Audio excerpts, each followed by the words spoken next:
Тема сегодняшней лекции — Фридрих Ницше. Записки сумасшедшего.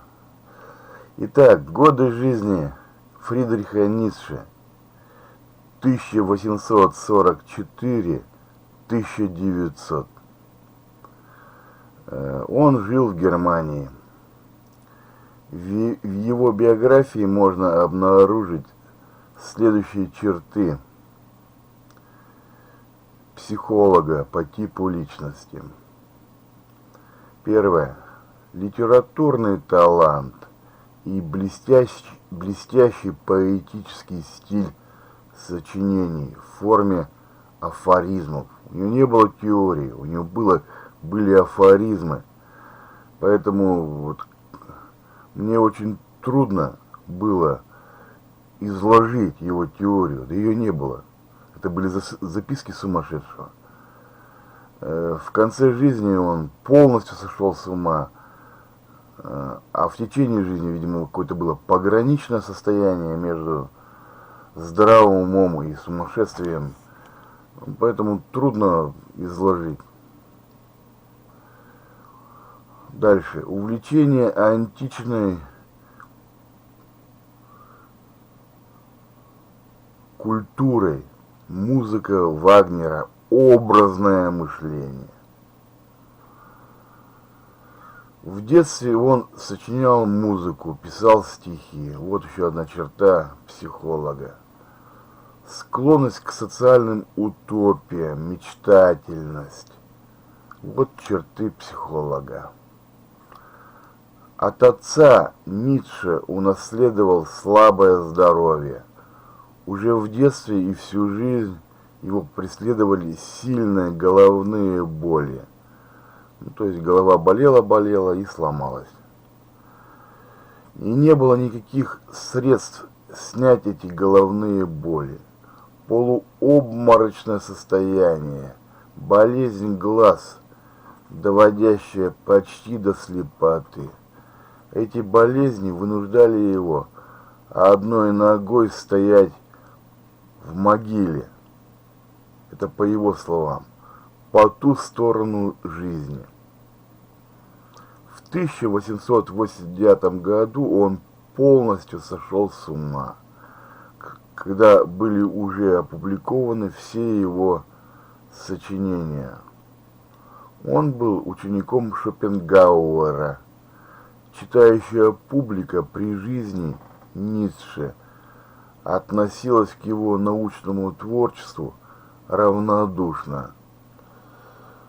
Подобное замалчивание его сильно угнетало.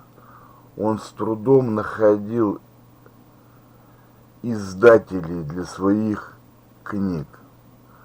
Однако после смерти Ницше его стихи стали считать одним из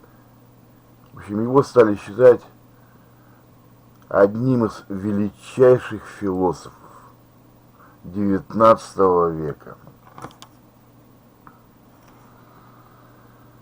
Так,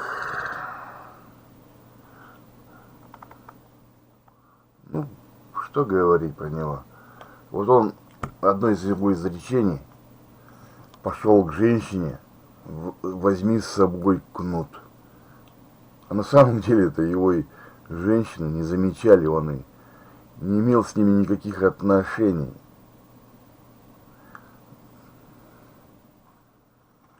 Ну ладно. Следующий вопрос. Белокурое бестие. Это его главное понятие. Белокурое бестие.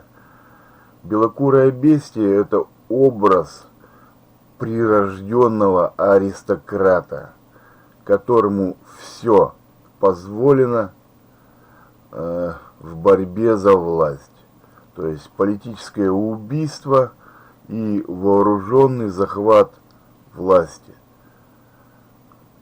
Жизнь — это борьба за власть, борьба без правил. Чтобы добиться власти над людьми, нужно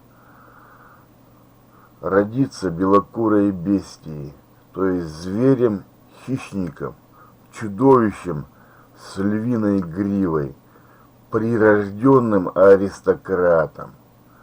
Ницше воспевает значение аристократии в жизни общества, которое ведет свой народ от победы к победе на всемирной исторической арене.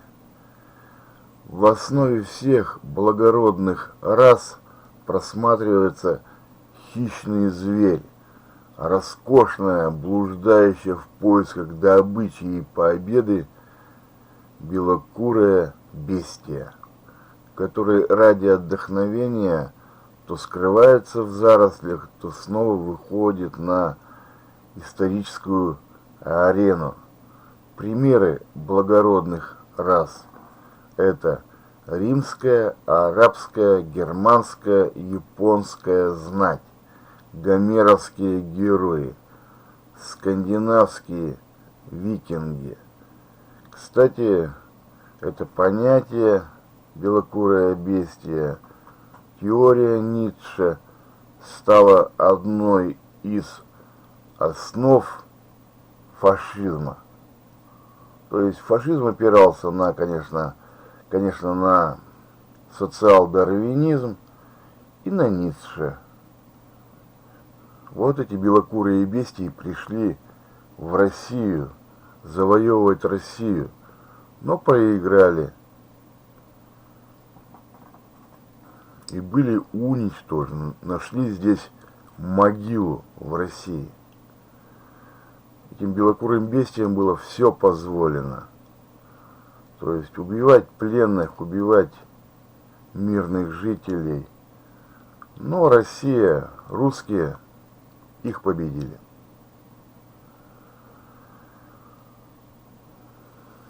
Следующий вопрос. Отрицание пользы морали и религии для белокурой бестии. Белокурая бестия – это сверхчеловек, супермен, который должен быть по ту сторону добра и зла.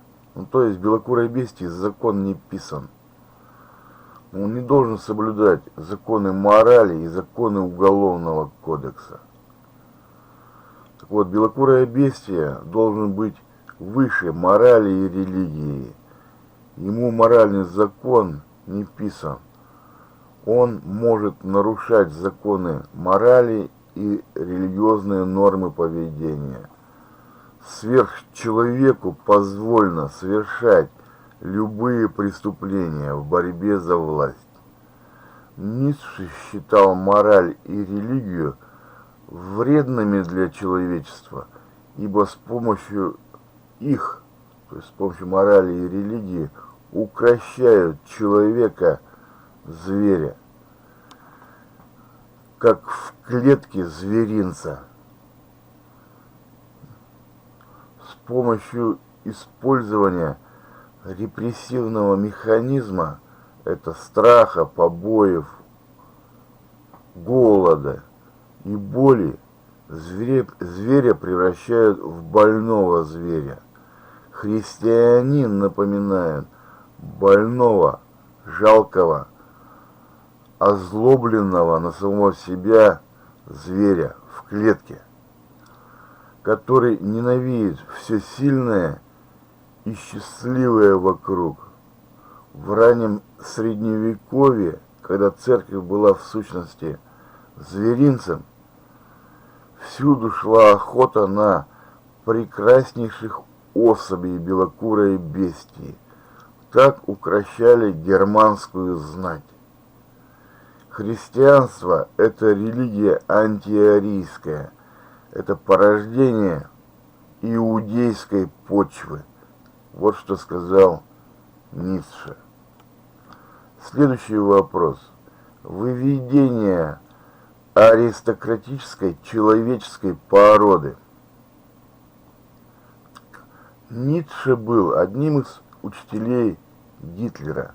Гитлер считал немцев расой господ и проводил политику расовой гигиены, то есть политику искусственного отбора и уничтожение неполноценных людей и наций в газовых камерах и концентрационных лагерях. Ну, то есть Гитлер отправлял евреев, русских на ликвидацию в концентрационные лагеря, цыган. Это был геноцид. Сегодня русские изничтожают нацистов на Украине. Так что все это вот идеи Ницше актуальны. Физическое уничтожение евреев Ницше считал, Гитлер считал окончательным решением еврейского вопроса. Ницше был не столь категоричен и в качестве примера для подражания назвал кастовый строй в Индии как способ выведения аристократической породы людей. Кастовый строй в Индии построен на основе религиозных законов Ману. Здесь поставлена задача вывести 4 породы людей, 4 касты, и бороться с беспородным человеком, Чандала, с неприкасаемым. Следующий вопрос. Критическое отношение к демократии. Белокурое бестие, сверхчеловек, не должен бояться одиночества, ибо боязнь одиночества – это стадный инстинкт. Видите, какой афоризм, стадный инстинкт. По мнению Ницше, демократия – это форма упадка организующей силы. Ницше воспевает жестокую волю и абсолютную власть монарха. Когда такая власть есть, тогда появляются великие империи, подобные Римской империи или Российской империи. Россию Ницше считал единственной крепкой и прочной державой, от которой можно ждать многого. А Россия – это антипод убогой европейской раздробленности и нервозности. Ну и последний вопрос, конечно. Критика идей Ницше с моей точки зрения. По моему мнению, место белокурых бестий в тюрьме, так как нужно подвергать уголовному преследованию за убийство и вооруженный захват власти любого гражданина, независимо от того, считает ли он себя прирожденным аристократом или нет. Политическое убийство правителя и вооруженный захват власти были допустимы и приемлемы при тирании, но после изобретения и установления представительной демократии единственным допустимым способом борьбы за власть являются свободные многопартийные выборы. Демократия, представительная демократия лучше тирании. Я об этом уже говорил в параграфе о формах правления. Вторая ошибка Ницше состояла в отрицании пользы морали и религии. Законы морали должны соблюдать все люди. К нарушителям этих законов люди испытывают презрение и применяют моральные санкции. Например, деятельность политических тиранов и узурпаторов государственной власти вызывает моральное порицание. Польза религии состоит в воспитании и утешении людей. Кастовый строй не может служить примером для подражания для современного общества, так как кастовый строй построен на пороховой бочке, то есть чреват революцией и бунтом. Кастовый строй выключает процесс вертикальной мобильности и необоснованно ограничивает легальные формы конфликта за власть, богатство и социальный статус между представителями высших и низших каст, что приводит с одной стороны к бунту низших каст, а с другой стороны к вырождению высших каст.